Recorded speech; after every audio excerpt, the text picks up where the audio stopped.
بسم الله الرحمن الرحيم تبارك الذي بيده الملك وهو على كل شيء قدير الذي خلق الموت والحياة ليبلوكم أيكم أحسن عملا وهو العزيز الغفور الذي خلق 7 سماوات طباقا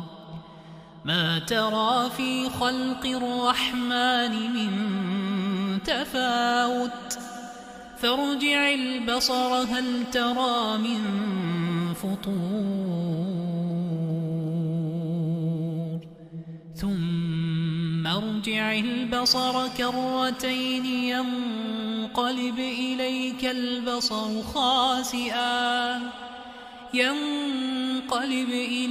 البصر خاسئا وهو حسير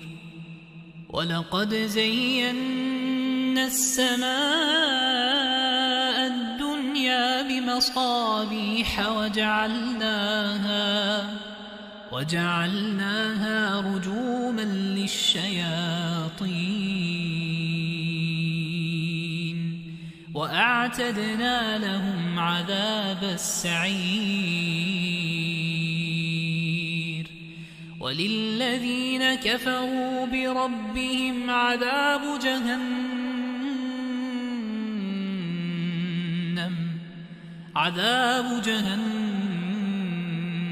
وبئس المصير إذا ألقوا فيها سمعوا لها شهيقا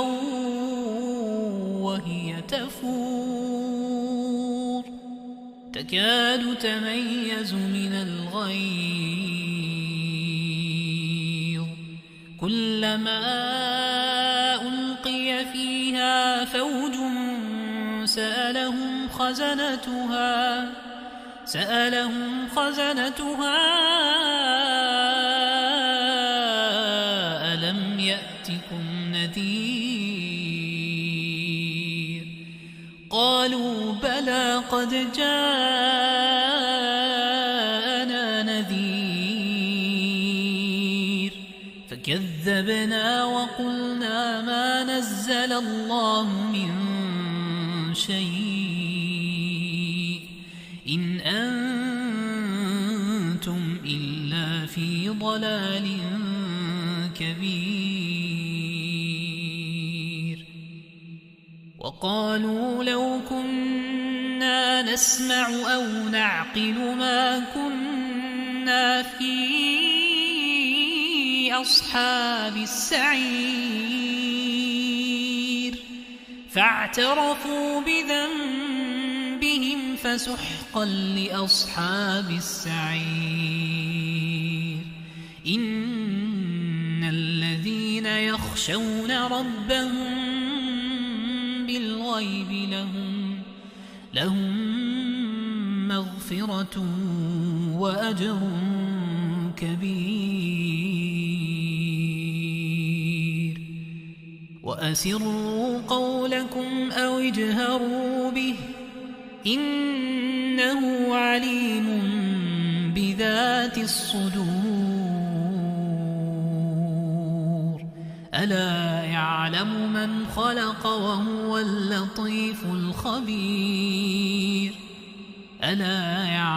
من خلق وهو اللطيف الخبير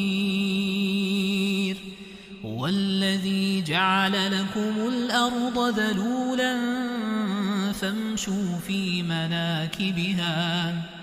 فامشوا في مناكبها وكلوا من رزقه وإليه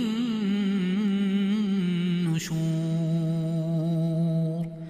أأمنتم من في السماء أن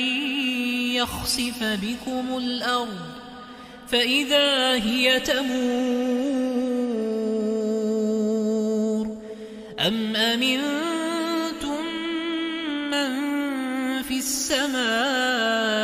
أن يرسل عليكم حاصبا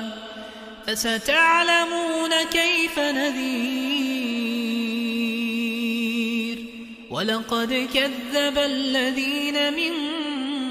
قبلهم فكيف كان نكير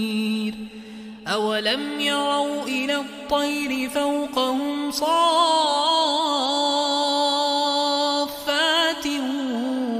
ويقبض ما يمسكهن إلا الرحمن إنه بكل شيء بصير أمن هذا الذي هو جند لكم ينصركم من دون الرحمن إن الكافرون إلا في غرور أمن هذا الذي يرزقكم إن أمسك رزقه بل لجوا في عتو ونفور أفمن يمشي مكبا على وجهه أهدى أمن يمشي سويا على صراط مستقيم قل هو الذي أنشأكم وجعل لكم السمع والأبصار والأفئدة قليلا ما تشكرون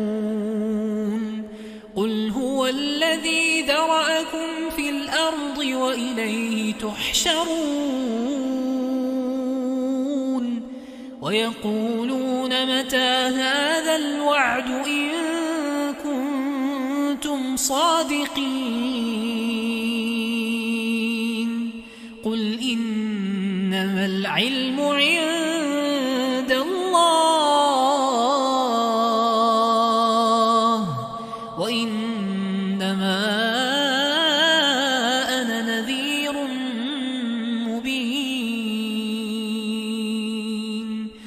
فلما رأوه زلفة سيئت وجوه الذين كفروا وقيل هذا الذي كنتم به تدعون قل أرأيتم إن أهلكني الله ومن معي أو رحمنا فمن يجير الكافرين من عذاب أليم فمن يجير الكافرين من عذاب أليم قل هو الرحمن آمنا به وعليه توكلنا فستعلمون من هو في ضلال مبين قل أرأيتم إن أصبح ماؤكم غورا فمن يأتيكم بماء معين